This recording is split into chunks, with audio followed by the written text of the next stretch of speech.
makan bareng. Min sunnatil anbiya, sunnahnya para nabi. Rasulullah ada makan sedikit satu mangkok doang, panggil ahlu sufah. Ahlu sufah mana 70, makan bareng. Ini bukan usah minta makan ini. Saya lapar apa gitu.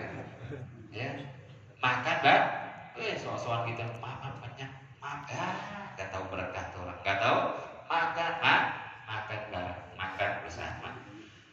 Saya nggak pernah makan malam, saya nggak pernah makan pagi, nggak pernah makan siang kata Nabi kecuali ma'adoi bersama dah. Jadi senangnya orang Islam itu traktir, bukan minta traktir, ngasih makan. Kata Nabi it'amut ta'am. Bahkan kata Rasulullah ketika datang ke Madinah, ayyuhan nas ubsus salama bainakum, sebarkan salam di antara kalian. Terus yang kedua ubsus salama bainakum, yang kedua wa'at imut ta'am, kata Nabi. Itu hadis sahih. Ketika Nabi pertama datang ke Madinah, sebarkan salam. Yang kedua wa'it amut ta'am, dan kasih makan. Senang ngasih makan.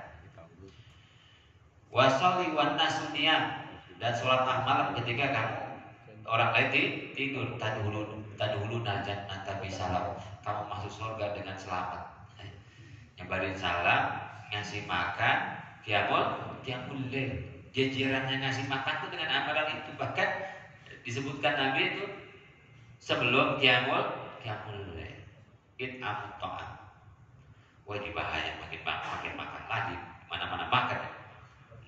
Sunnah Nabi Ibrahim. Ayatnya bergelar Khalilullah, kekasih Allah Subhanahu wa ta'ala. Ya, sekarang jadi kalau ada orang yang ngasih makan jangan lewatkan. Ya, makan di situ bawa pulang. Kata orang Cikupa tukul, nyatu nyemekel gitu. Ya, jangan pernah ngecewain orang yang ngasih. Nabi Ibrahim dan menghormati tamu. Yang pertama apa tadi? Yang pertama adalah pilih urusan Allah ketimbang urusan kita dan yang lainnya. Yang kedua, jangan pusing soal rezeki. Sudah Allah tetapkan dengan kadar, dengan takarannya, gak akan tertukar. Mau kita jungkir balik seperti apapun, akan tetap dengan sesuai takaran kita. Yang ketiga adalah makan bersama. Jadilah Ibrahim sang Khalilullah, kekasih Allah Subhanahu wa ta'ala.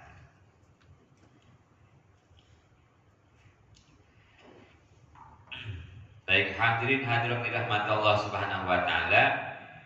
Kita lanjutin baca kitab Riyadhus Shalihin. Hadis yang satu saya lewatin panjang banget. Kita lompat ke hadis selanjutnya, maknanya sama. Wa Abi Nujay, dari Abu Nujay bin Nun wa fathil jim, dengan dhammah nun dan dengan fathah jim. Imran bin Al-Husain, dari Imran bin Al-Husain Al-Khuzai radhiyallahu anhu, anna mar'atan min Juhainah, ada seorang wanita dari kabilah Juhainah, atat Rasulullah, datang sendiri kepada Nabi Muhammad SAW, wahya hubla minaz zina, dan dia hamil, mengandung karena sebab zina. Ada orang yang datang kepada Nabi Muhammad SAW dalam keadaan mengandung karena zina. Faqalat, dan dia mengatakan, ya Rasulullah, asabtu haddan, ya Rasulullah, telah menimpa aku hukum had. Hukum had itu adalah hukuman yang telah ditentukan syariat dengan ukuran tertentu. Ya, kalau nyolong potong tangan, kalau membunuh bunuh lagi, kalau zinahnya ghairu muhsan, sudah ditentukan apa namanya, hukumannya sudah ditentukan, itu namanya had, hudud. Ya. Kalau orang berzina belum pernah menikah, maka dicambuk 100 kali. Kalau orang zina muhsan, zina sudah pernah menikah, maka dirajam, dilemparin barang-barang sampai meninggal. Kalau menuduh zina qadzaf, Haddul qadhaf itu menuduh zina tanpa bukti maka dicambuk 80 kali. Itu namanya hukum had.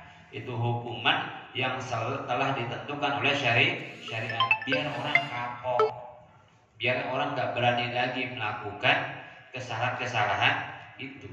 Asabtu had, saya telah melanggar atau telah melanggar atau saya telah melakukan kesalahan yang harus ditegakkan hukum had pada saya. Kata wanita ini berdosa kemudian mengakui dosanya dan siap dengan segala konsekuensinya, itulah tobat.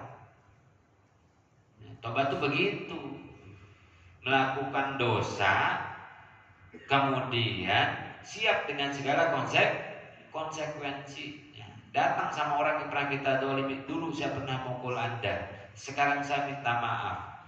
Kemudian silahkan, dulu saya pukulnya di punggung dalam keadaan begini, Anda pukul saya pasrah. Itu baru namanya tobat, minta maaf.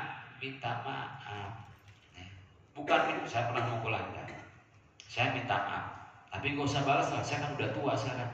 Itu bukan minta maaf itu. Ya, minta maaf pasrah, mau diapain, siap dengan konsekuensinya. Di wanita ini datang pada Nabi, saya siap Rasulullah, fa'aqimhu, maka laksanakanlah hukuman itu terhadap saya. Alayya. Ini apa? Dalam keadaan hamil, saya siap dirajam. Dirajam apa? Dirajam itu kalau laki-laki tidak usah dikubur, kalau wanita dikubur separuh badannya. Supaya apa? Khawatir auratnya terbuka. Dikubur separuh badannya, diikat tangannya, kemudian dibawa ke tempat yang lapang, dikuburnya itu di situ. Jadi semua hukum itu transparan dilihat. Kenapa? Supaya ada efek jerah.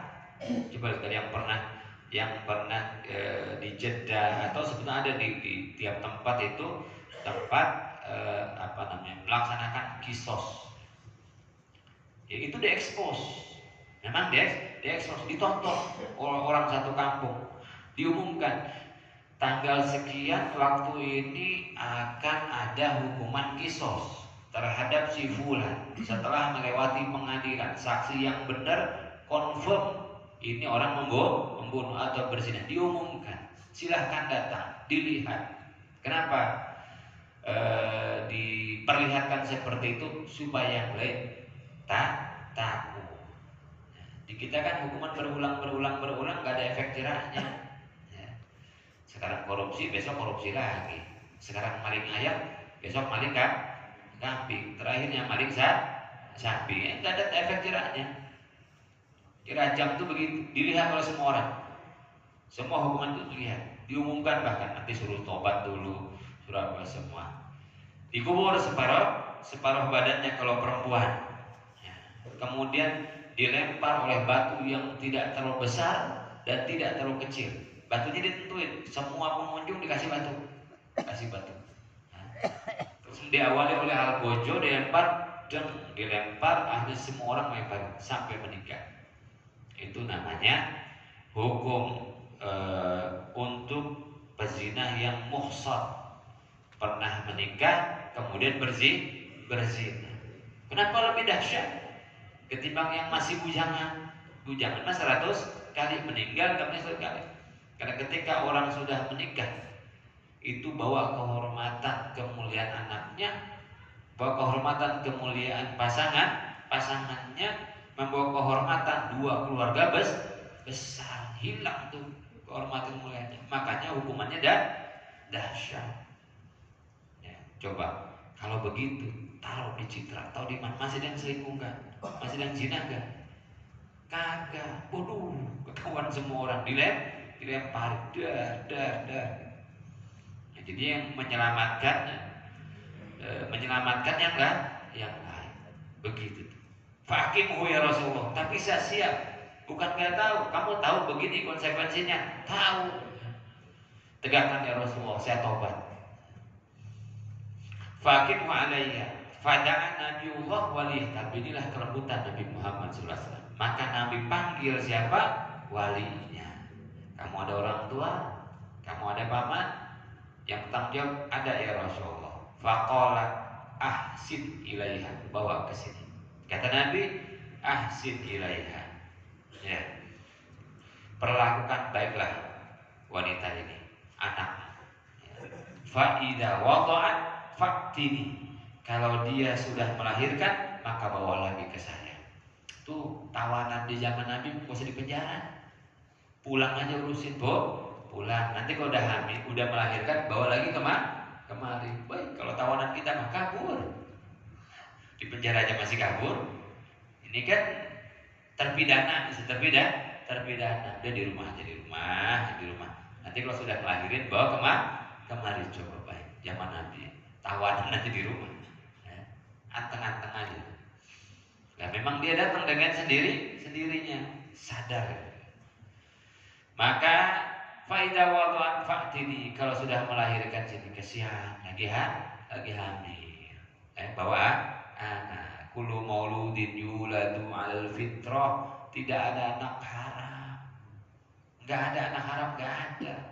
Semua anak dilahirkan dalam keadaan fitrahnya. Yang berpuasa lah tuh bapak emaknya. Anaknya mah dilahirkan tanpa dosa.